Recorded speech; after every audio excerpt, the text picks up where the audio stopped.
You're listening to the Touch 'em Up podcast. I'm your host, Double Emmett. On today's episode, we have UFC on ABC 5, Emmett versus Topuria.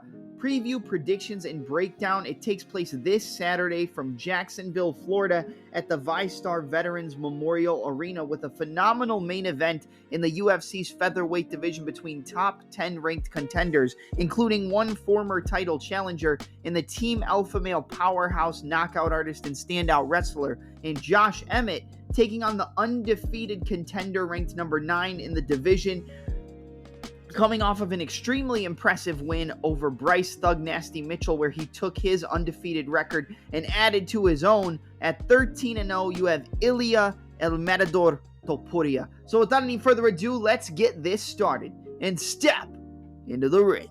All right, everybody. UFC on ABC 5, Emmett versus Topuria, preview and predictions. This is going to be a great fight night. It's a very good card, and I know like a lot of the people will look at some of the main events and the overall main card and kind of crap on these fight nights, but this is not one to do that, man. There's a lot of very, very solid fights. We're not going to break down every fight. We're going to skip the Trevor Peek fight because he got a new opponent, and I just don't think it's worth going into. And then we're also going to skip the...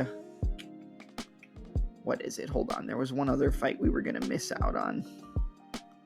Or not miss out on, but skip.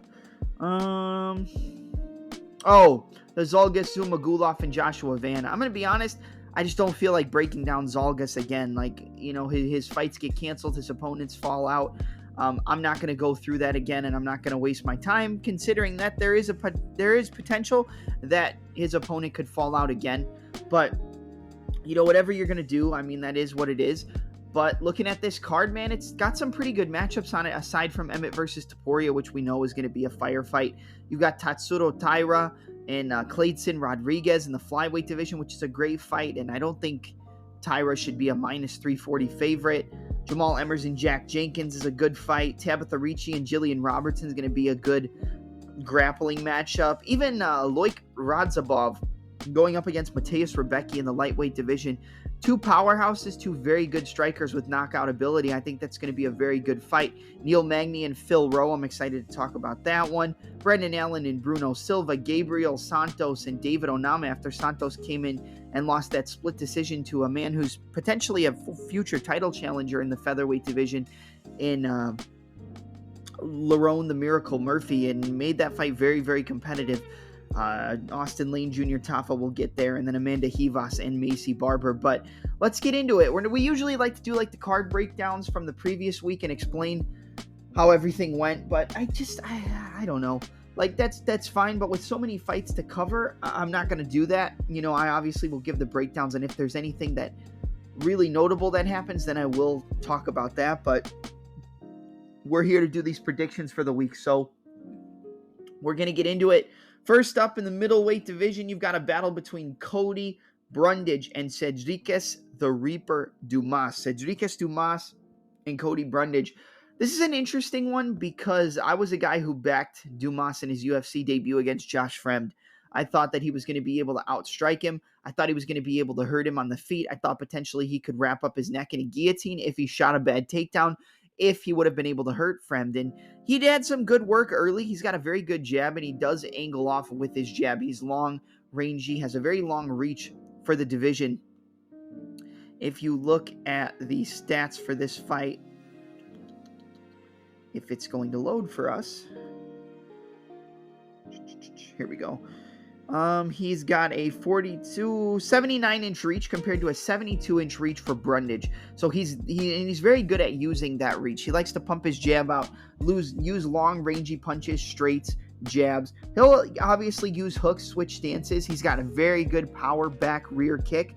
The rear round kick to the body and to the head and low kicks are very, very powerful. And he knows how to use his length to measure, frame off, and keep the fighter away from him.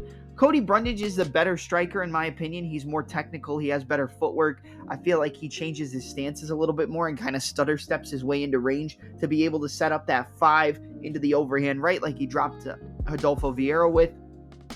The 1-2s down the middle like he hurt Tresean Gore with. I think he actually hurt him with a hook and then dropped him and jumped on him. But he's got power, he's got speed, he's got good explosiveness. I just think he's going to have a little bit of an issue with the length and reach of Cedriques Dumas. I think Dumas is going to have success at range. And with Brundage, the one thing you have to think about is if he wants to have the most success in this fight, it's going to be using his wrestling, taking Dumas down, getting in the top position, landing some ground and pound, and potentially looking for a submission or a ground and pound TKO. But even in his first fight against Fremd, Cedriques Dumas had some good work off of his back. He was able to use the half guard sweep to try to stand up, sit over to the one side, use the underhook on the other side, lift, elevate, and then work his way back up to the feet. He knows how to tie up, but he's not very active off of his back. I don't really see him throwing up too many submissions against a guy like Brundage, and I actually think throwing up submissions would be a big mistake against Brundage because he can, get out of the position, work his way, slide over to half guard, slide past the guard, go to side control, work into the full mount, allow you to give up your back, and then flatten you out with ground and pound, or potentially get to mount, work from the top position and land big ground and pound and look for a submission. I think the better fighter here is Cody Brundage, but the one thing you have to worry about is his durability. But then you look at Cedriques Dumas against Fremd, he got caught with a guillotine up against the fence, and I'm not going to call Dumas a quitter because I have no right to say that, but he kind of gave up in that position. I think he knew that he was stuck on the ground and he wasn't going to be able to work back up. And, Fremd did catch him with some good shots on the feet and rock him. So you do have to take that into consideration as well. But I think Cody Brundage is the better fighter, but I worry about his durability and his gas tank because he will slow down. But we also saw, like we said, with Dumas, he can slow down in fights as well, especially if Brundage uses that very, extensive wrestling, grappling, getting to the top position, working the takedowns, pushing Dumas up against the cage. This is a tough fight and a hard fight to call. I think that this is a very tricky fight and one I wouldn't recommend betting on from either side, but I'm going to go with Cedriques Dumas here. I feel like that might be a bad pick, but I think he's going to be able to land something big on the feet against Brundage, and I think he'll survive the first round. I think Brundage will hurt him at one point, but he'll survive on the feet. And I think that Cedriques has a better chin than Cody Brundage, and that's something that I worry about. And paired with the cardio where he pushes such a hard pace and he kind of just falls off, in that second round. He always has a good first round and then falls off. If Brundage doesn't get him out of there in round one, I think that this fight goes in the favor of Dumas. But on the same side, Dumas doesn't have the best experience. And compared to high-level experience, Cody Brundage is much more experienced. So I think this fight is basically a coin flip. I could see either man winning. I do think we get a finish in this fight from either guy. I think either guy can lock up a sub. Dumas got that beautiful guillotine choke on the Contender Series. We've seen Brundage use his submission game as well. I think either fighter can get a submission. Either fighter can knock out the other fighter. But I'm going to side with the length, reach, and power of Cedriques Dumas to be able to tire out Brundage and knock him out in the second round. So give me Cedriques, the Reaper, Dumas to defeat Cody Brundage by second round TKO. All right, up next, we're going to go to a fight in the flyweight division. A very, very solid matchup here between Tatsuro Taira, undefeated in his professional mixed martial arts career, 13-0, going up against Cleidson Rodriguez, who comes back with a record of 8 victories and 2 defeats. They both have similar opponents in CJ Vergara. Cleidson Rodriguez lost a split decision to CJ Vergara. Tatsuro Taira was able to ground CJ Vergara, take him down, work the trips, work the takedowns, work from the top position, very good effectiveness in the body lock with his takedowns with trips, inside reaps, outside trips, takedowns up against the cage, work from the top position, get into the full mount, look to take the back. He's very solid and he can go on the back, look for a rear naked choke, transition to an arm bar. He's very, very solid in that regard. And I think that Cleidson Rodriguez, we saw him have trouble with the wrestling and takedowns of Vergara, the pressure, the pace. I think that this fight is going to be a case of Tatsuro Taira having the much better grappling and being able to take down Cleidson Rodriguez. And on the feet, I think Taira is a decent striker. He has a good check hook, good 1-2s, good 2-3s. He's not completely out of it on the feet. He has decent kicks to the head and to the body, but the speed and power of Cleidson Rodriguez, I think if Taira wants to win this fight, he's going to really have to rely on his takedowns, his pressures, his top control, getting Rodriguez down to the floor, getting in the top position, landing elbows, landing ground and pound, and looking to set up a submission, because I think the biggest glaring advantage that either fighter has. I think Clayton Rodriguez has a big advantage with the speed and the power and the striking, and I think Tatsuro Taira has a big advantage in this fight with the grappling, the inside and outside trip takedowns, the body lock takedowns, the control from the top position. So it's really going to be striker versus grappler, even though I think that that's kind of unfair to say because this is a very, very solid matchup. But you have Tatsuro Taira as a minus 340 favorite to a plus 280 underdog in Clayton Rodriguez. I don't think those odds are right. I think at the most, you should have Taira at like minus 210. That's the highest this should go, at a plus 170, plus 180 for Rodriguez. So in case of the odds, I think it's a dog or pass possibility. Like if you're going to bet on this fight, the only way to bet it is Rodriguez on the money line at plus 280 because I think those odds are wrong. I don't think that those odds should be that high on either side. And I don't think Taira should be that big of a favorite, even being an undefeated fighter.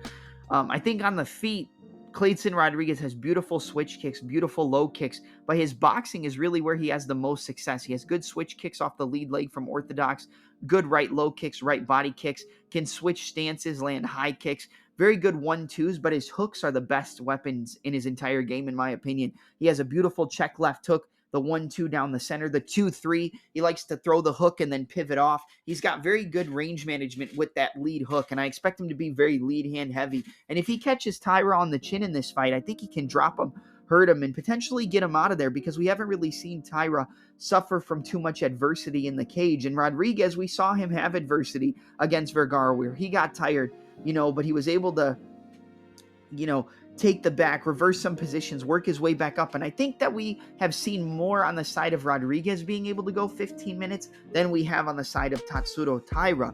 But I do worry about the takedown defense and Taira's ability to use that top position to work to top position and control his opponents, look to set up submissions. He's very active from the top position, likes to take your back, look for a rear naked choke, can transition off into an armbar, can attack the front chokes. I think that the grappling of Taira is going to give Clayton Rodriguez a lot of trouble, but I wouldn't be a person to tell you to go bet on Taira because I think the speed and the power of Rodriguez on the feet can give Taira a lot of trouble and have him suffer through some adversity that we haven't really seen in his UFC career thus far with him being an undefeated fighter. A lot of people are just going to side with the undefeated fighter because of the record, and I am going to pick Taira, but it's because I think he has the weapons to take the fight where he needs to and to be able to slow down Clayton Rodriguez throughout 15 minutes. And I know MMA math doesn't always work, but we saw both of these fighters go up against CJ Vergara, and Rodriguez lost to Vergara. It was a very close fight, but he had more success in the striking. Taira had much more success in the grappling, really controlled him from the top position, looked to set up multiple submissions, and eventually got the rear naked choke and really didn't allow Vergara to have much of any success. So I think that shows you that even though the grappling transitions, the sweeps, the top control, the takedowns were competitive with Rodriguez and Vergara, Vergara was able to really tire him out and out wrestle him, work from the top, grind him out, and get through the adversity on the feet with the beautiful striking and the powerful striking of Rodriguez. So based on MMA math, even though I know it doesn't always work, I'm going to go with Tatsuro Taira to defeat Clayton Rodriguez. I think he's going to defeat him by submission. I'm going to go with an armbar. I think he's going to take the back of Rodriguez and then transition off to an armbar and get him out of there. But I could also see a rear naked choke submission from Taira, but I'm going to go with a late second round armbar submission for Tatsuro Taira to improve to 14-0. But if I told you taking a shot on the underdog wasn't a good idea, I'd be lying, because I think if you're looking to bet it, like I said, the only way to bet this is to take a shot on the underdog in Clayton Rodriguez because of his speed, his power, and his beautiful technical boxing and switch kicks, round kicks from the rear leg, high kicks. He's very good on the feet, and he's got a lot of speed and a lot of power. So he has a chance in this fight, and that's why I think the odds are way off. But give me Tatsuro Taira via second round armbar. All right, up next, we're going to move to the fight in the featherweight division between Jamal Emmers and Jack Jenkins. This is an interesting fight, and I see Jenkins as like plus 160, Jamal Emmers minus 185, minus 190. Probably working his way up to minus 200 by the time the fight comes around. I don't think those odds are correct, but I'm also a guy who's gone against Jamal Emmers a lot. Like, I picked against him with Hussein Askabov, and that might be one of the worst picks I've ever made because I really just took that undefeated record and went off of that because I didn't know too much about Hussein Askabov, and there was tape on him, but a lot of it was highlights, and there wasn't a ton you could look at. When you look at the records of these fighters, 19-6 for Jamal Emmers, 11-2 for Jack Jenkins. I think that the biggest weapon for this fight is going to be Jamal Emmers keeping the distance and range, using his jabs and those front kicks up the middle to the body, the lead teep kicks, the rear teep kicks, inside and outside low kicks, landing the 1-2s, sticking the jab in the face of Jack Jenkins, and being able to manipulate and control the range. For this fight, it's going to be Jamal Emmers having to control the distance, control the range, and keep Jenkins at the space where he wants to. And then if they get into that close range, he's going to want to crash the pocket, get into the over-under position, get into the clinch, and take down Jack Jenkins, who we saw in his UFC debut. Even though he won the fight, even though he had a lot of success with his striking, he was getting, kind of outpaced in the later rounds. He was getting reversed on the floor, getting taken down, and he has takedowns and grappling in his own right, especially from the body lock position, does Jack Jenkins, but I don't think he has the grappling to compete with a guy in Jamal Emmers. I think if this turns into a wrestling and grappling match, I think Jamal Emmers is going to be able to control Jack Jenkins the longer the fight goes. I think he's going to be able to get those takedowns, be able to work from the top position, be able to use those trips up against the cage inside the clinch, really look to push Jack Jenkins up against the cage, tire him out, and be able to out-scramble him and control from the top, land good ground and pound. He has good elbows from the half guard, and potentially look to set up a submission. The biggest grappling upside is on the side of Jamal Emmers. I think it's Jamal Pretty Boy Emmers.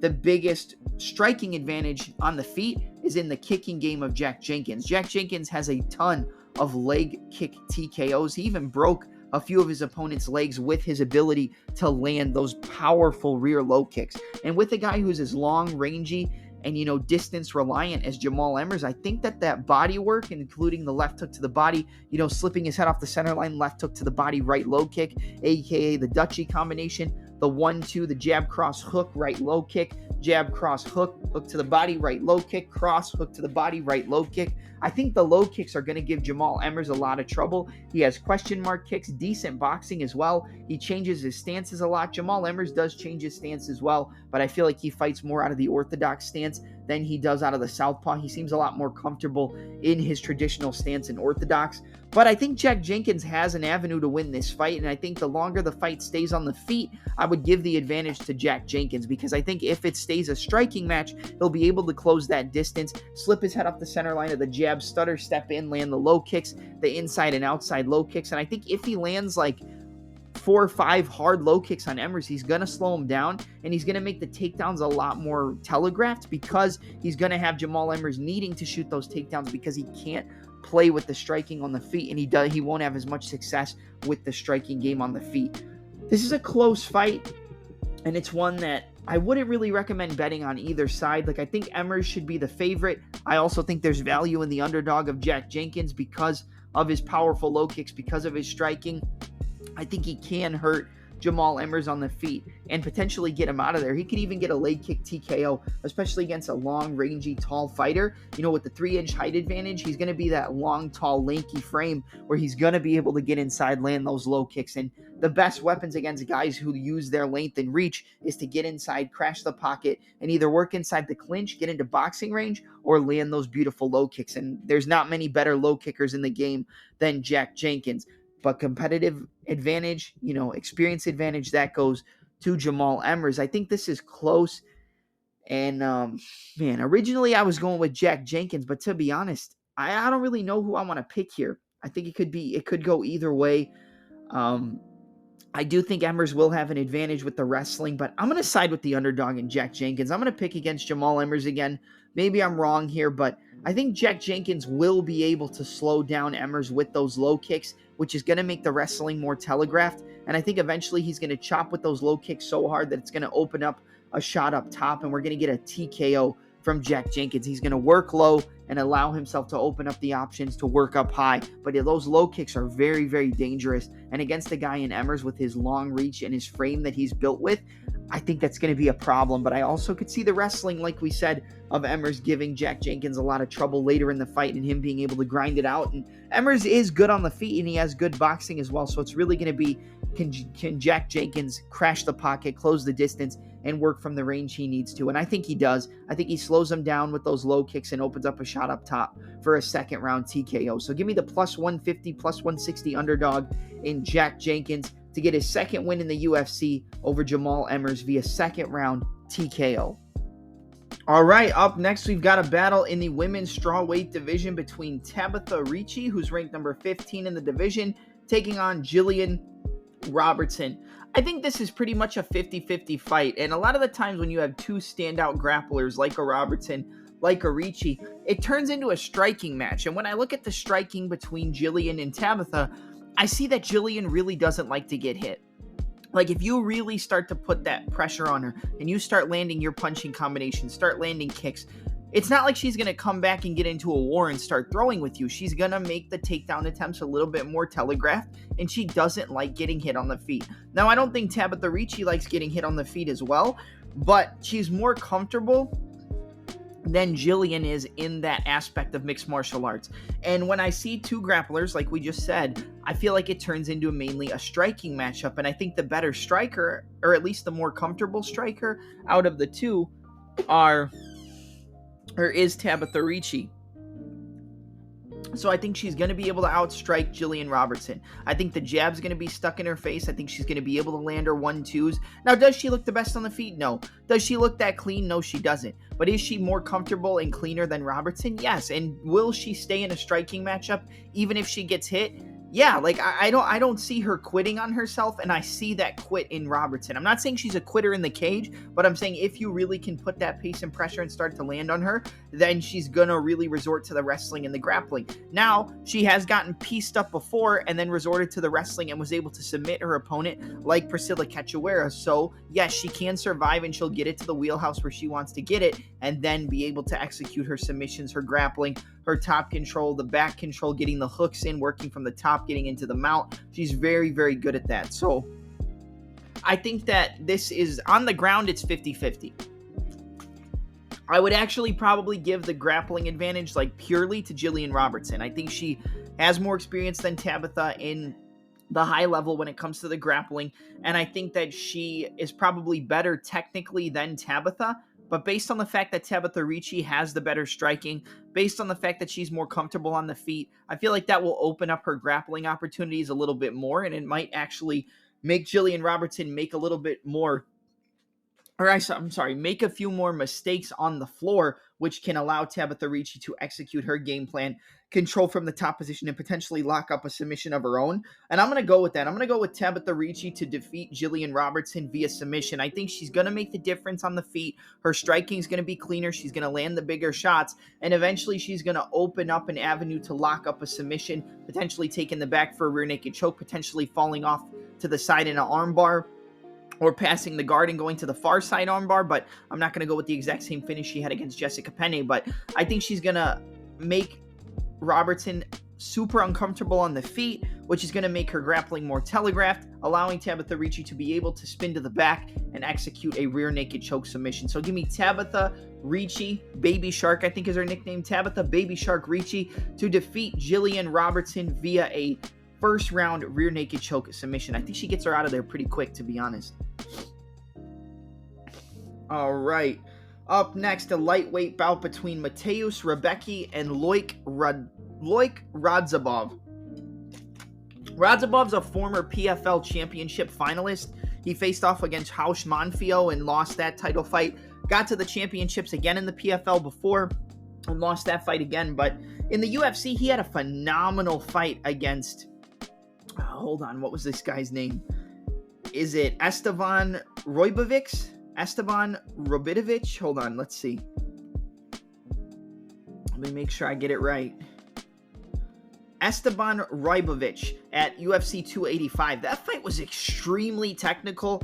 Radzhabov was able to execute better grappling, better takedowns. The takedowns were there for him throughout the entirety of the fight. He got caught with some big shots by his opponent in Esteban, and I actually cannot wait to see him back. Let's see when Esteban Roybovich is going to come back, if he has another fight booked. No, nothing since March of 2023, but when El Gringo comes back, Esteban Ribovic, that's a guy you have to keep your eyes on 100%. Great fight, and if you haven't watched that fight, go watch Loik Radzhabov versus Esteban Ribovic, prior to this fight night, because it was a phenomenal fight. But again, getting into the breakdown, Loik Radzhabov versus Mateusz Rebecki. This is going to be a striking matchup. And, Mateusz Rebecki has a lot of power. You look at the Nick Fiore fight, beautiful left power kicks to the body, left overhands, right hooks, 1-2s down the middle. The only thing is with Rebecki is that, I know a lot of people are very high on him. I picked against him with Nick Fiore. Or no, I think I picked him, but I picked him to finish it inside the distance. And, it went to a decision. He's 17-1. But to be honest, he doesn't impress me that much. I'm going to be completely honest. And I think everywhere that Rebecki has success, I think Radzhabov is a little bit sharper. I think he's a little bit more technical. He's got a very good overhand right. And in facing a southpaw like Rebecki, he's going to loop his punches. He's going to go right hook, overhand left, right hook, left uppercut, 1-2 down the middle, jab, left overhand. And he does loop his punches pretty, they're pretty telegraphed, but he has some decent speed. But I think Loik Radzhabov is faster. I think he's sharper on the feet. I think he sets up his punches a little bit better than Rebecki. Rebecki's just kind of a powerhouse. He likes to push you back. He likes to bully you. He likes to overwhelm you. And it's not the most technical approach. He has good takedowns, good control from the top, but he's not very active from that top position. If he gets the takedowns, he'll kind of just sit there and try to win the rounds on control time. But if your opponent's active off of their back, if they work their way back up to the feet, if they go for submissions off of their back, I feel like he could get caught in a good submission. And when it comes to the later on in the fight, in the midway point of the second round into the third round, I think that Rebecki is going to slow down fighting a guy like Loik, and I don't see Loik slowing down as much. I think they both will slow down, but I think Loik can push a harder pace. He'll push the takedowns more. He'll push the wrestling offense a little bit more.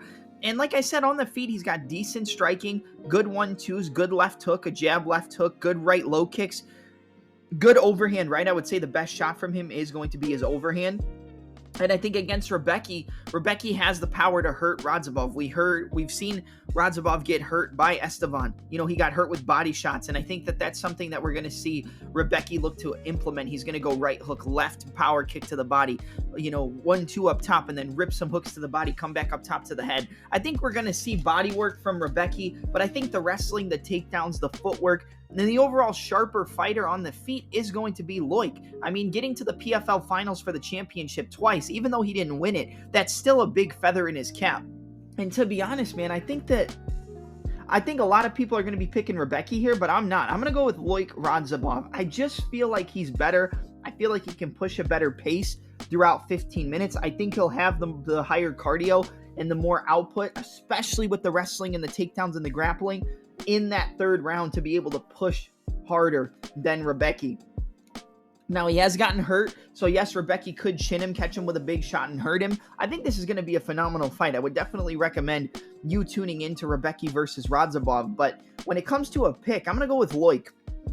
Like I said, I think he's sharper. I think he has better footwork. I think he sets up his punches a little bit more. They're not as telegraphed, and he has the wrestling to fall back on. He can scramble with the best of them. I think he's more active off of his back. Even if Rebecki does get those takedowns, he'll be able to work his way back up, look to threaten with submissions off of his back. Even though Loik does slow down, I still feel like he has better cardio than Rebecki. And for a 17-1 fighter, yes, he can push a pace. Yes, he throws with heavy, heavy power. So maybe if Rebecki dials it back a little bit, he can set up his power shots better and potentially hurt Loik, like we saw him get hurt against Esteban Ribovic. So yes, we've seen on the tape that Radzhabov can get hurt. Rebecki has gotten hurt. I mean, even in the fight with Nick Fiore, he was getting caught with elbows, stepping in, up elbows. And I just feel like Loik's going to be the better fighter over 15 minutes, and I think he'll win a decision. So give me Loik Radzhabov to defeat Mateusz Rebecki as the underdog via 29-28 unanimous decision. I just think he's going to do better throughout the 15 minutes, and he's the sharper fighter. I think he's better than Rebecki everywhere. Even though I think Rebecki has more power, I think that Loik has enough power to make Mateusz respect him. All right, and now we move to the next fight up that we're going to break down in the welterweight division between Randy Rude Boy Brown taking on Wellington Turman. I know what everybody's going to say about this fight. they're immediately going to come in and say Randy Brown's longer, he's more technical on the feet. He'll be able to keep it at his range and distance, pick apart with 1-2s, good jabs, left hooks, good head movement, chop with the low kicks, the front kicks to the body, and keep Wellington away from him, stuff the takedowns, and cruise his way to a decision, which is normally how Randy Brown fights. And I could 100% see it going that way.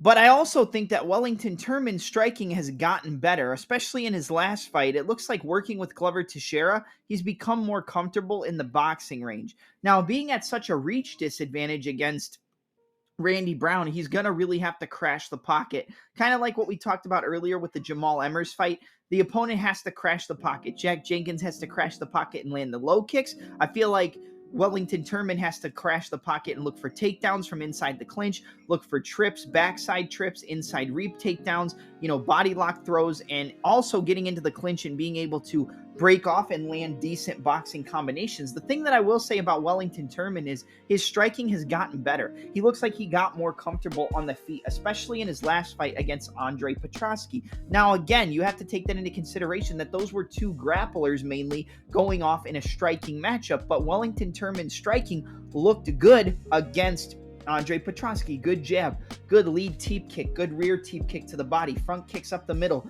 jab, left hook, 1-2, left hook to the body, jab, cross, left hook, right hook, right hook, jab, cross, hook, cross, hook. He has good boxing combinations, and he seems to be working more on his striking with Glover Teixeira. And I think that will pay dividends in this fight against Randy Brown. But if you really break down the stats, 6'3" for Randy Brown, 6 feet for Turman. It's going to be a 3-inch height advantage for Randy Brown and a 6-inch reach advantage. So we know what Randy Brown's going to want to do. Keep him at a distance, use the lateral movement, use the fakes and feints, pop the jab, double jab, triple jab, jab, right hand to the body, jab, cross hook, jab, right hand, left hook, pivot off with the left hook, jab, check hook, pivot off, jab, front kick to the body, lead teep kick, jab, right head kick. I mean, he's going to be wanting to pick apart Wellington Turman. Being able to stuff the takedowns, use the whizzer, use the sprawls, spin to take the back, defend the takedowns, fish for your underhooks, go to the over-under position, get the double unders, turn him up against the cage, back off, back to the center of the cage. That's what Randy Brown's going to do. Randy Brown does have finishes, and I could even see him potentially locking Wellington Turman up in a guillotine choke. Since he's so much taller, so much longer, and has so much range, when you got guys with those very long arms, they're able to snatch up guillotine chokes from really awkward angles. And I think if Wellington shoots a bad takedown, we could see Randy Brown lock up a Darce choke. We could see him lock up a guillotine and potentially submit the much more well-rounded grappler in Turman. But I also think that Randy Brown shouldn't be this big of a favorite because we've seen him have durability issues and we've seen him get hit. And I'm not saying that Wellington Turman is a better striker. I'm not saying he's more technical, but he can get into those close range shots and land decent power in his hooks, his uppercuts, his 1-2s, those good front kicks. If he's able to get past the range of Randy Brown and get inside, I think there is a world where Wellington can hurt Randy Brown on the feet with the left hook, with the 1-2, with the right hook, with the jab, cross, left hook, right hook, with the front kicks to the body, stepping down, 1-2 down the middle. His striking isn't terrible. He's not like a grappler where all he can do is grapple and he has no striking. He got a lot more comfortable on the feet in the fight against Andre Petroski. And that's what you have to take into consideration when breaking this down. I think that there is a place where Randy Brown can be hurt on the feet by Wellington Turman. But obviously the sharper striker with better distance control, better range, better technique, better weapons from the long ranges is Randy Brown. So when it comes to a pick, I'm going to pick Randy Brown to win by a decision, fighting how Randy Brown usually fights with the jab, double jab, right hand, left hook, front kicks to the body, inside low kick, move left and right using the lateral movement, fakes and feints, pivoting off, jab, right hand, like all the combinations we talked about. I think Randy Brown will be able to dictate the range. But if they get into boxing range, don't be surprised if Turman catches Randy Brown on the chin, hurts him, wobbles him, and locks up a submission. Even in the fight against Jack Della Maddalena, Randy Brown was hurt and got submitted by a guy in Jack Della who is not known at all for his submission grappling. So if Wellington can get in that boxing range, use that head movement, the bob and weave style like a Mike Tyson, close off the distance and hit Randy Brown on the chin and hurt him, if he hurts him and jumps on him, Wellington Turman can jump on him and lock up a submission. Like, that's 100% possible. I want to go with Randy Brown, but there's something telling me that that I should go with Wellington Turman. Like, something's telling me that Turman's going to find a way to pull this off. I'm going to go with it, man. Give me the plus 205 underdog. Give me the big underdog in Wellington Turman to be able to hurt Randy Brown in a boxing exchange, drop him, jump on him, and get a submission. I'm going to go with Wellington Turman to defeat Randy Rude Boy Brown via a third-round rear naked choke submission. Just something's telling me, and like watching the tape against Petrosky, do I think he's the better striker? No, but I think he can find ways to land those shots in close range if he closes that distance, potentially off the break in the clinch. And I think Randy Brown's not going to respect his striking, and he's going to get clipped, get dropped, and get subbed. So give me Wellington Turman as the plus 205 underdog to defeat Randy Brown via club and sub, rear naked choke in round 3. All right, up next we have the headliner of the prelims in a fight that I'm extremely excited to talk about. Kind of a mirror match in some ways between the longtime veteran of mixed martial arts, the number 11 ranked welterweight in Neil, the Haitian sensation Magny. I don't know if that's still his nickname, but it was for a long time. Magny coming into the fight with a record of 27 victories and 11 losses, going up against the up-and-coming guy fighting out of Fusion XL alongside Mike Beast Boy Davis in the Fresh Prince, or Philip the Fresh Prince Rowe, who comes into the fight with a record of 10 victories with only 3 defeats. This is a very, very tough fight to call, and it's kind of a mirror match. Like, I see a lot of similarities between the way that Magny fights and the way that Rowe fights. The only difference is I would say Magny's a little bit more comfortable in the wrestling department, but at the same time, Philip Rowe has good takedown defense and decent ability to work his way back up to the feet, even if he does get taken down. He can threaten with submissions off of his back. He can threaten with sweeps. He can threaten with triangles, arm bars, and looking to set up submissions, and even working up to a hip using the, shrimping his hips and using the underhook to stand up to his feet, using the tactical get-ups. Like, he's pretty decent off of his back, and I think that a lot of people are expecting Magny to resort to his wrestling here like he did against Daniel D-Rod Rodriguez and potentially be able to lock him up in a submission. I don't think it's going to be easy for Neil Magny to completely out-grapple Philip Rowe in this fight like it was for him to out-grapple Daniel Rodriguez. And I think that, you look at the stats, 6'3" for Neil Magny, 6'3" for Philip Rowe, 80-inch reach for Neil Magny, 80.5-inch reach for Phil Rowe. The biggest difference in the striking on the feet is the volume of Neil Magny, but the power and technique of Phil Rowe. Phil Rowe is so good at finding ways to use his distance and range, pop the jab, 1-2 down the middle, pop the straight right hand, feint the jab, throw the straight right. The straight right hand of Philip Rowe is a piston. He can land that on your chin and hurt just about anyone. And if he smells blood, he's going to go for the finish. 1-2 down the middle, he hurts you. Left hook, right hand, left hook, right uppercut, left hook, straight right. 6-3-2. 3-2, 3-2, 3, 6, 2, 3, 2, 3. Like, he's going to put that volume on you. And he is more dangerous on the feet than Neil Magny. He can tie you up in the clinch, land elbows, land knees in the clinch as well. Now, at the same time, he does get hurt. Like, we saw him get rocked with an uppercut from Nico Price, but eventually he was able to work his way back into that fight and land a big shot that hurt Nico Price and get him out of there in round 3. In a second round that was very close, but again, I think Phil Rowe could have been up 2-0 going into that third one, and then Nico Price had some success. Like I said, he dropped him with that uppercut. He hurt him. He was landing good shots up against the cage. He was pushing him back. But the thing is with Nico Price, if we're comparing Nico Price to Magny, Magny's much more technical. Magny's much more cerebral. Magny uses his reach, his length, his distance more than Nico Price. But at the same time, Nico Price has a lot more danger on the feet than Neil Magny. And when this is a kind of a mirror match, the volume is going to go to Magny. I would give him the wrestling advantage, but I don't think it's going to be a whitewash. And I think the power and technique of Phil Rowe's boxing is what's really going to make the difference here. I think he's going to touch Neil Magny with that right hand, touch him with the jab, right hand, 1-2. And I think one of those right hands is going to hurt Magny, get him up against the cage. And I think Phil Rowe's actually going to put Neil Magny away. I love Phil Rowe in this spot. And I know Magny's the veteran.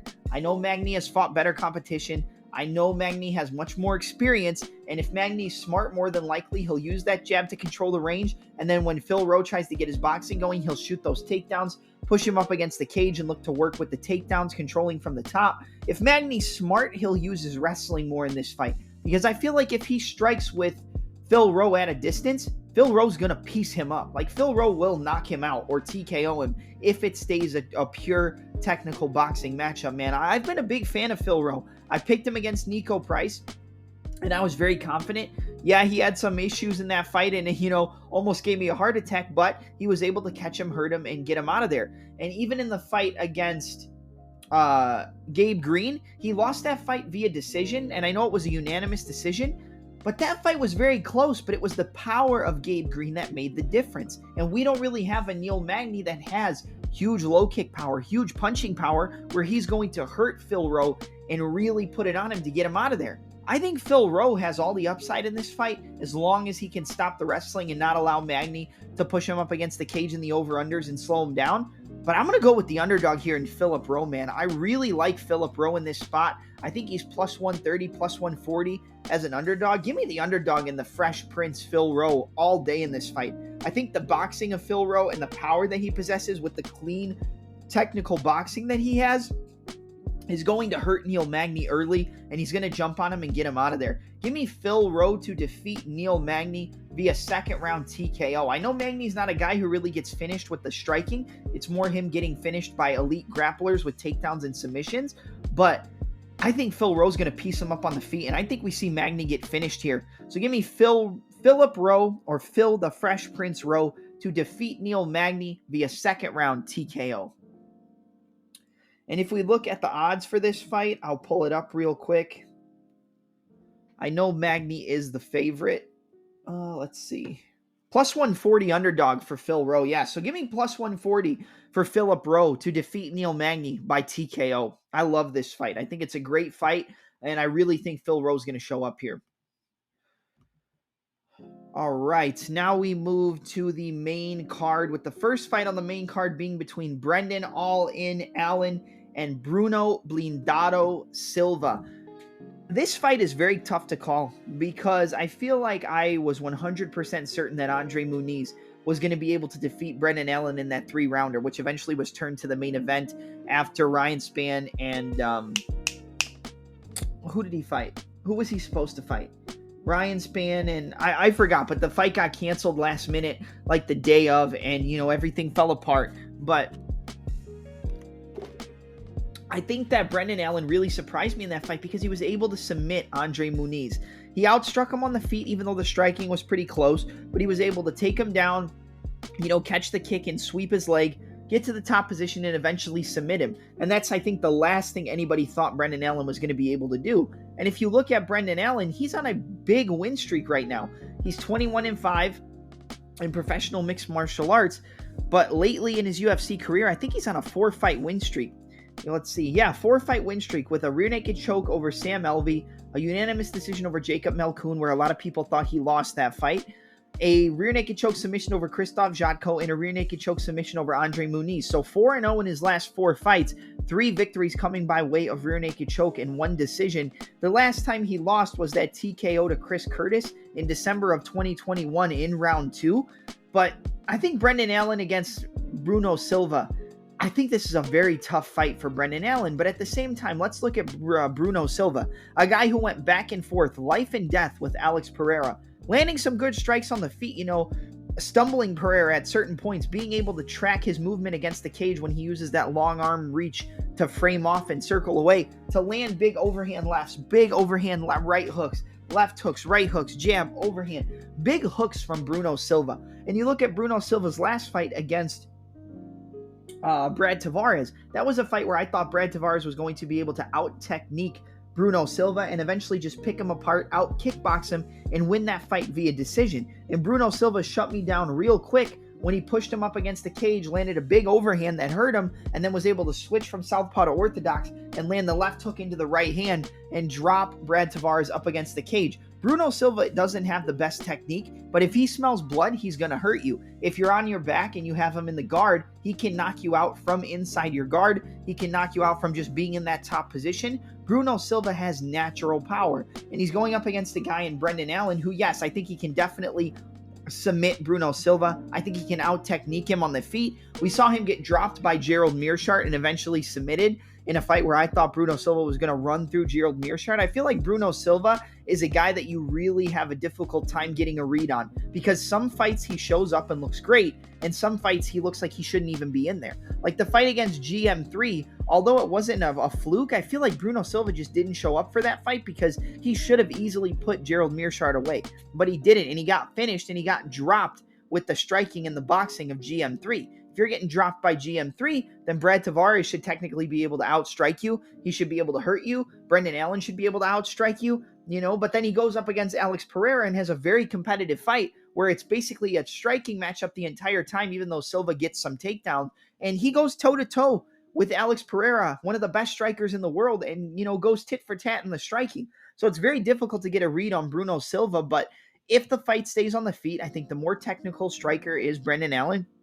The guy with the better kickboxing overall is Brendan Allen. The jab, left hook, right body kick. 1-2, left hook, right body kick. Jab, right body kick. 1-2, right high kick. I mean, just the showcase he put on against Punahele Soriano, he looked like one of the best middleweights in the world, but you got to worry about the chin. You got to worry about the durability. I think he has better grappling than Silva, but if Silva's able to, get out of a submission attempt from Allen and wind up in the guard, I think he can hurt him and knock him out with ground and pound from the top. I think this fight is very, very difficult, and this is a fight that I wouldn't bet on from either side. But based on the durability issues of Brendan Allen, even though he's on a win streak and I keep picking against him and he keeps proving me wrong, I'm going to go with Bruno Silva here, man. I just think that he's going to find a way to land on Brendan Allen's chin, hurt him, and get him out of there. I know he got knocked out by Chris Curtis. We've seen him get hurt in some of his other fights. Even Sam Alvey was landing some big shots on Brendan Allen early in that fight before he got him out of there.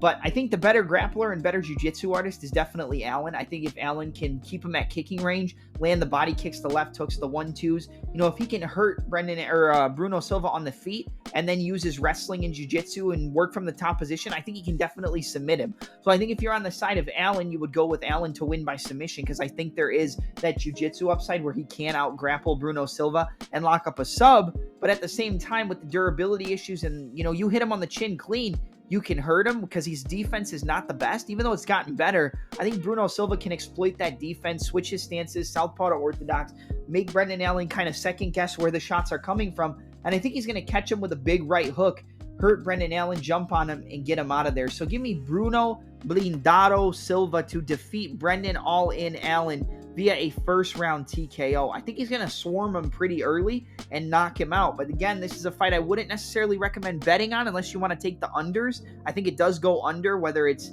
Brendan Allen locking up a sub, catching him on the feet, rocking him and submitting him, or Bruno Silva catching Brendan Allen and knocking him out. I think the fight does go under 2.5. But I'm going to go with the plus 155 underdog in Bruno Blindado Silva to be able to catch Brendan Allen on the chin in round 1 and knock him out. So Bruno Silva, round 1, knockout.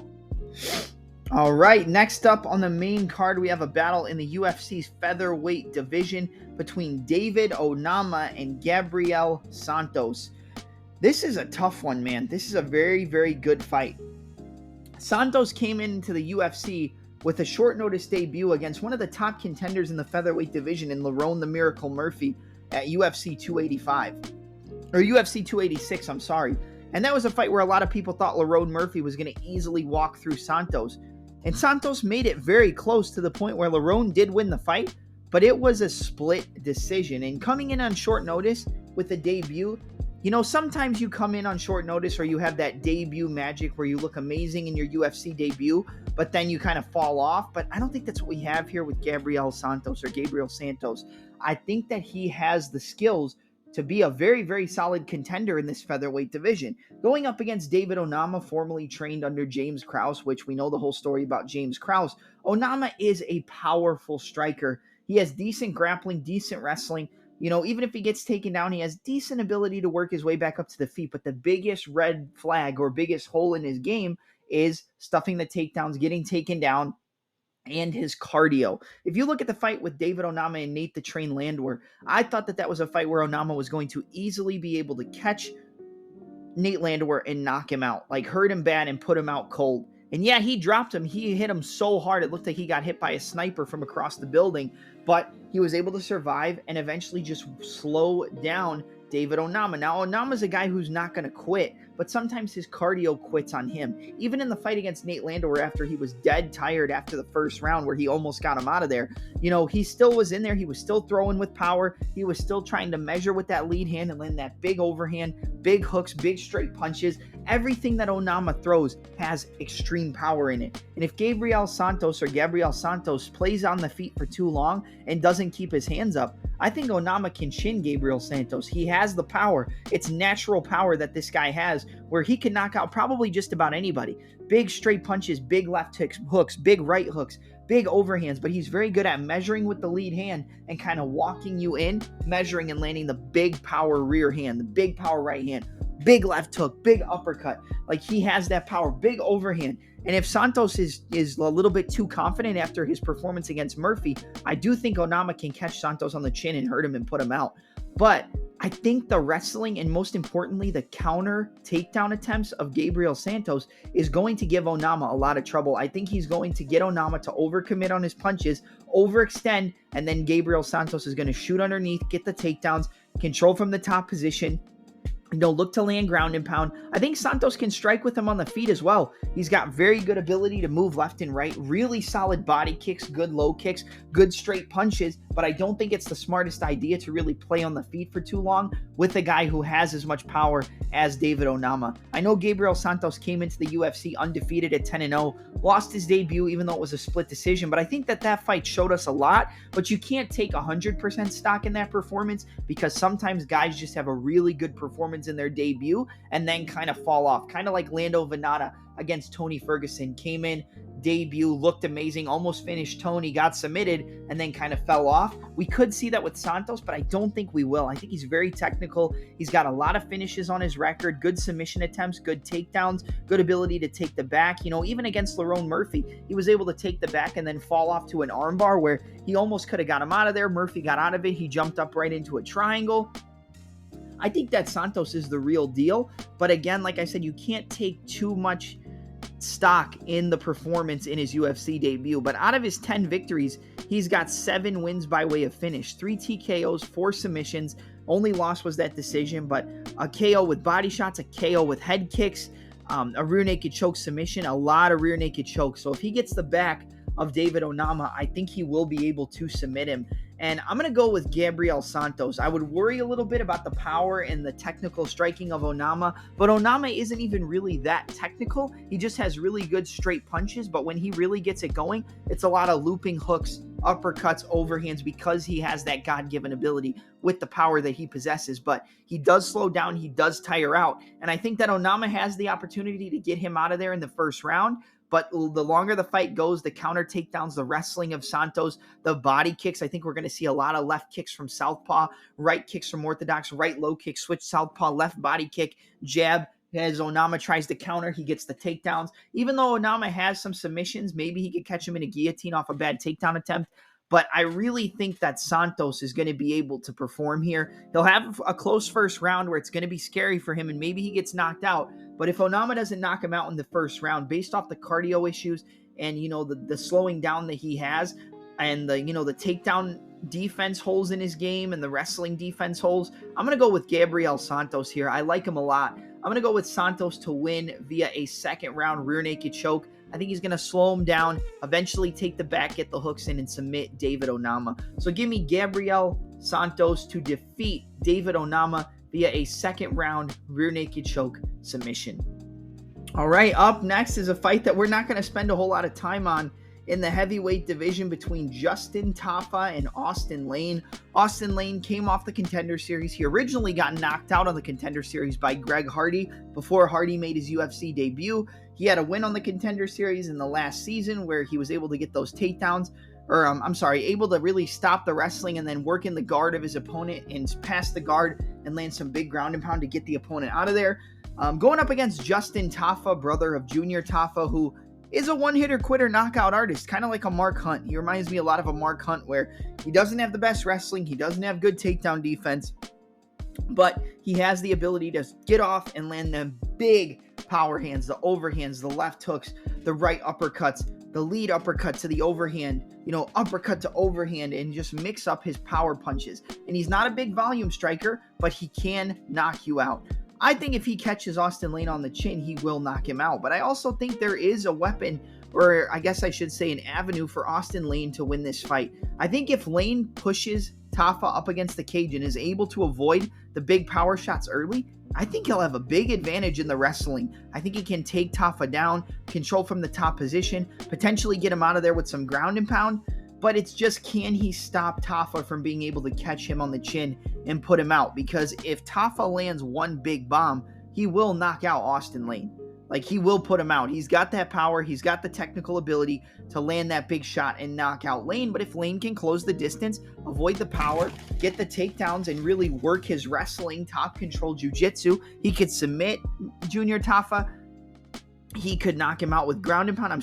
Justin Tafa. He could knock him out with ground and pound. He could lock up a submission, because a lot of these big heavyweight strikers, they usually just rely on their power and their ability to land big low kicks, big overhands, good straight punches, and just big knockout punches. And normally they have a deficiency in their grappling. And I think that's what we're going to see here. If Lane can close that distance, if he can get in on the inside, work those takedowns and try to land big ground and pound or potentially lock up a submission, I think Austin Lane can win this fight. I think this is a fight where you don't bet it either way. I don't like betting heavyweight MMA as it is, but I'm going to go with Justin Tafa to be able to land that big knockout punch in the first round. I just think we've seen, Austin Lane get knocked out before, but I do think, like I said, there is an avenue where Austin Lane wins this fight, uses his takedowns, uses his wrestling, controls Tafa from the top, potentially locks up a submission, maybe an arm triangle, a rear naked choke, or just ground and pounds him after tiring him out due to the wrestling, and, can win that fight via ground and pound or submission. But I think he's going to get caught early by Tafa and get knocked out. But again, this is a fight I wouldn't bet. The best bet would probably be fight doesn't go to decision, but a lot of the times in heavyweight MMA, when you don't think the fight goes to a decision, it ends up going to a decision. So I would say I'm rooting for Austin Lane to win, because I just think nobody's expecting it, and I definitely see avenues for him to win if he can resort to the wrestling, grappling, and ground and pound. But I'm going to pick Justin Tafa to be able to catch Austin Lane, walk into range, boom, catch him with a big overhand, and knock him out. So give me Justin Tafa to defeat Austin Lane via first round knockout. All right, and up next we move to the co-main event of the evening in the women's flyweight division between top 11 ranked contenders and the number 9 ranked Amanda Rivas going up against the number 11 ranked Macy the Future Barber. Listen, I think this is an interesting fight, but you know what you're going to get with Macy Barber. Barber came in and a lot of people thought she was just this knockout artist who had big power in her hands, big power in her kicks, and she could knock out people. A lot of people thought she was exactly what her nickname is, the Future. But it turns out that, she kind of had that halted a little bit after she lost as a minus 1,000 favorite against Roxanne Modafferi, who was able to take her down, who I think she got injured. She got injured in the fight, but she was getting taken down, getting out wrestled, controlled from the top, ground and pound, taking the back, everything. She was getting dominated by Modafferi in a fight where people thought Barber was going to walk through her, and I think that soured a lot of people on Macy Barber. Macy Barber fought Miranda Maverick. Everybody thought that Miranda Maverick won the fight. Macy Barber got a decision. A lot of the fights Barber ends up winning, their decisions where a lot of people think that she shouldn't have gotten that decision. Very close fights, a lot of the times going to the scorecards, but she has decent striking. It's just she lacks volume and overall output on the feet. Against Amanda Rivas, who do I think is the more powerful striker? Macy Barber. Who do I think is the more technical striker? Macy Barber. Who do I think has the better upside to finish the fight on the feet? Barber. We've seen Amanda Rivas get hurt on the feet by Viviana Araújo. She got hurt, got rocked. We've seen her get knocked out by Marina Rodriguez. That was a fight where I picked Marina Rodriguez, but a lot of people didn't pick her. They didn't have that much upside on her, but she eventually knocked her out. And that was kind of the coming out party for Marina Rodriguez. But I also think on the floor with the grappling and the jiu-jitsu, I think Barber is probably the better wrestler, but I think the better overall grappler, the better submission artist, the better control from the top, and the bigger threat on the floor is going to be Amanda Rivas. So as long as she can avoid the big power punches of Macy Barber on the feet, then I think you have a fight where Amanda Rivas should win this fight. She should be able to out-grapple Maycee Barber. She should be able to take her down, control her from the top position, potentially look to land ground and pound, look to lock up a sub. I think the overall more well-rounded fighter on the floor is 100% Amanda Ribas. I think the more powerful striker and more technical striker on the feet with better defense is Maycee Barber. But Amanda Ribas is getting a little bit more comfortable on the feet to where she will, exchange in the striking matchups and stuff, but she can get hit and her chin isn't the best. I believe she does have durability issues. So if Barber can close that distance and land a big bomb on Ribas, I think she can rock her, knock her out, and get her out of there. But at the same time, I think when it comes to the overall more well-rounded fighter and just the overall higher activity throughout the 15 minutes, it's going to be Ribas. You look at Barber, a lot of the time she'll win these decisions people didn't think she should win, but it's because she lacks volume. She'll stay on the outside, fake and feint, maybe land one body kick, one head kick, fake and feint, but she doesn't do much. She doesn't actually do a lot. It's a lot of, staring in the mirror, looking to set things up, but not actually executing what you're looking to set up. And I think that's going to be a problem against Ribas. I think Ribas will land the more volume on the feet. I think there will be some grappling exchanges. I think Barber will take her down, but I think Ribas will be able to reverse, potentially a scissor sweep, a half guard sweep, and work her way back up work her way to top position and overall get the more top position, better top control. Could lock up a submission, but I do think it goes to a decision, and I'm going to side with Amanda Ribas. But a lot of the times when you think Maycee Barber loses a decision, people don't, or the judges end up giving it to her in a split decision. I think the best bet, to be honest, would be betting this fight to be won by a split decision. I mean, I know the props aren't out yet, but, we've seen Maycee Barber in really close fights where, again, we thought she lost and she ended up winning the decision when people thought that she shouldn't have. So maybe you bet the fight to go to a split decision. I think there's avenues where Barber can win, but at the end of the day, I'm going to side with Ribas because I think she's the much more polished grappler, and I think she's going to be more active on the feet, even though I think Barber has the better technique and power and finishing upside on the feet. But I am going to go with Amanda Ribas to win via split decision. Best bet would probably be fight to be won by split decision, because I do think you always got to keep that in the back of your mind when you're looking at a Maycee Barber fight. But the pick is Ribas by unanimous, or Amanda Ribas by split decision. All right, and now we move to the main event of the evening in the UFC's featherweight division between Josh Emmett, the former featherweight title challenger, taking on the number 9 ranked Ilia Topuria. Topuria versus Emmett, man. This is a big test for Topuria, and Topuria is a huge favorite, minus 340, minus 350. I don't think that's right. I think the highest you should have Topuria as a favorite is like a minus 190, minus 200. But I understand why there's a lot of love coming in on the side of Topuria. But if you look at Topuria's last fight against Bryce Mitchell, I believe he was like a plus 110 underdog. And I cashed pretty big that night. I won like 12, 13 units in bets on that card. And the main anchor of a lot of my picks was Topuria because I knew he was the better fighter compared to Bryce Mitchell. Josh Emmett and Topuria, both guys have knockout power. I would say the bigger one-hitter quitter knockout ability is Josh Emmett. I would say the better wrestling and takedowns is going to come from the side of Emmett. I would say the more explosive striker is Josh Emmett, but I would say the more technical fighter overall, the better use of fakes and feints, the better use of range management, distance control, lateral movement, angles is going to be Ilia Topuria. He's the much sharper, more methodical fighter. I would say Topuria is more methodical. Emmett is more explosive and reliant on those big knockout punches. Emmett does have good wrestling, but I don't think he's really going to be able to take down Topuria. And even if he is, I don't think Emmett's going to resort to the wrestling in this fight. He might resort to the over-unders in the clinch and maybe try to strike off the break with elbows, uppercuts, overhands, and things like that. But I think if anybody uses the wrestling from an offensive perspective and actually tries to go for takedowns, I think it's going to be Topuria just to throw off Josh Emmett. He might shoot some takedowns. He might go in the over-under position in the clinch, hit a lateral drop takedown like he did against Yusuf Salal. He's got good throws, good judo tosses, good oshigatis, I think they're called, good lateral drop takedowns, good takedown defense in his own right. But I think that Ilia Topuria is the much more well-rounded fighter when it comes to mixed martial arts, and I think he's much more technical and sharper in the striking game than Josh Emmett. I don't really see either fighter using a ton of kicks. I think that if anything, Topuria might use some low kicks, but he mainly likes to box, but he uses that lead hand kind of moves it around in a motion. He lives up to his nickname in the Matador because he's trying to lull you in. He's using that head movement, kind of slip off the center, right hand, left hook to the body, left hook up top, slip back, slip off the center line, come over the top of your jab with the right hand with the pull counter, slip, right hand, left hook to the body, right hand, left hook, overhand right, like he knocked out Jai Herbert with.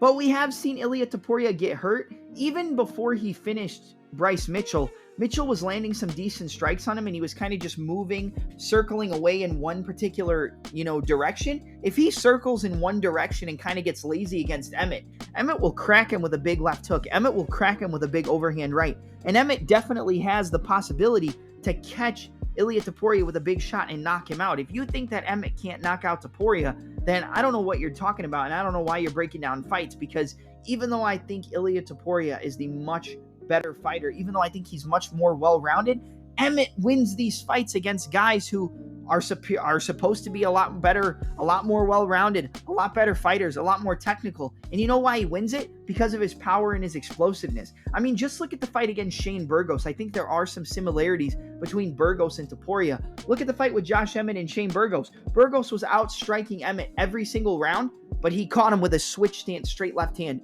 a switch jab that dropped him, an overhand right that dropped Shane Burgos, an overhand left switching to southpaw, switch jab, overhand right, feint, switch southpaw, overhand left. I mean, he was catching him on weird angles with these shots and dropping him, and he won that fight pretty much on one leg. But he's not a guy who's going to win rounds. He's not a guy who's really going to win off volume, and putting combinations together, even though that is something that I think Emmett has gotten better at, is putting combinations together, putting things together, finding ways to land the big shots and eventually landing on your chin and dropping you, knocking you out, or hurting you. Even in the fight that he lost to Yair Rodriguez, he did hurt him at one point and drop him. He wobbled him, hurt him, and then was able to get in the top position on the floor and try to land some ground and pound, but Yair was too explosive off of his back. A lot of people are going to think, well, he lost to Yair Rodriguez, Topuria is going to walk right through him. I do think Topuria wins this fight, but I also think you have to take into consideration that Yair is the best kicker in the division, and Yair is much more of a kicker to the body, to the head, switch kicks, spinning kicks, round kicks, two-touch roundhouse with the lead leg to the rear leg. He's a much more kick-heavy fighter than Topuria ever has been or ever will be. Topuria is going to engage in the boxing. He is going to engage in the slip counters, in the pull counters, pull back, right uppercut, left hook, double jab, overhand right, jab, left hook, right hand, 1-2 down the center. And he will exchange in the area where Josh Emmett has the most success, which is his boxing. But we have seen Emmett get dropped before. We have seen him get rocked. We have seen him get hurt. He had some trouble against one of the best boxers in the division in Kelvin Kattar. That was a fight I thought Kattar definitely won, 3-2, but they gave it to Josh Emmett. It was a close fight, though, and Emmett definitely landed the more impactful shots. But we have seen Emmett get hurt. We have seen him get caught. And I think going up against Topuria, I think Emmett's live here. Like I said, I don't think the odds are right at all, because I think Emmett has that one-hitter quitter ability where, we saw in the Jai Herbert fight, he was getting hurt with straight right hands, 1-2s, a lead head kick, a right hand into a pullback lead head kick that dropped Topuria as he tried to throw a hook. Like, we've seen him get hurt. We've seen him get rocked. But I think there's a big difference between between Jai Herbert and Josh Emmett, because the reach advantage, the length, the distance, that's not something that Josh Emmett's going to have in this fight. But what he will have is the power and the explosiveness. But Topuria is probably, or in my opinion, he is the sharper, more technical fighter. He has better counters. He doesn't wind up as much as Emmett, so he should be able to catch him in between the power shots. But if Emmett catches Topuria on the chin with a big power shot, a big left hook, a big overhand right, a switch stance overhand left, that switch jab that he caught Burgos with, he can knock out Ilia Topuria. Like, he is live in this fight, but I do think Topuria is the much better fighter. Like, I think he will pick him apart on the feet. I think he's going to attack the body of Emmett, so Emmett might look to level change feint to an uppercut. I think we're going to see Emmett try to land some uppercuts and knees, because he's going to expect Topuria to work the body shots with the left hook to the body, right uppercut, knees, jab to the body, right hand up top to the head. But we will see Emmett try to go with uppercuts, overhands, switch jabs, and things like that. If he employs the wrestling, I think he might have some success, but Topuria's takedown defense and get-up game is very good.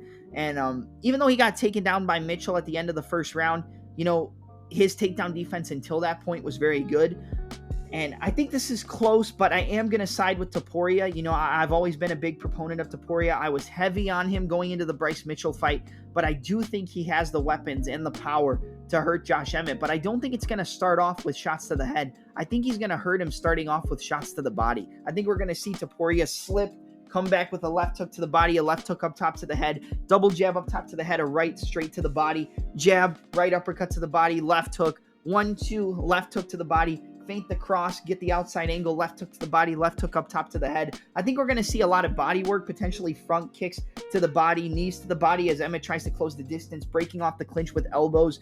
But eventually, I think Topuria will find that range. He will get more comfortable, and he will be able to outstrike Josh Emmett and land, you know, the straight, more clean punches, the cleaner, straighter punches, more technical punches over the wide looping, powerful shots, or in between the wide looping, powerful shots of Emmett. But I think it's going to be the body work that really sets up the knockout blow up top. I think he's going to hurt him with a left hook to the body and then land a big right hand on Emmett and knock him out cold. But Emmett is live, but I am going to go with Topuria. So give me the number 9 ranked Ilia El Matador Topuria to defeat Josh Emmett via... do I go second, third? It's a 5-round fight. I'm going to go with a 3rd round knockout. He's going to hurt him with that left hook to the body, come up top with a right hand. I think it could be similar to the way he knocked out Jai Herbert up against the cage with the right hand, left hook to the body, following up with another right hook.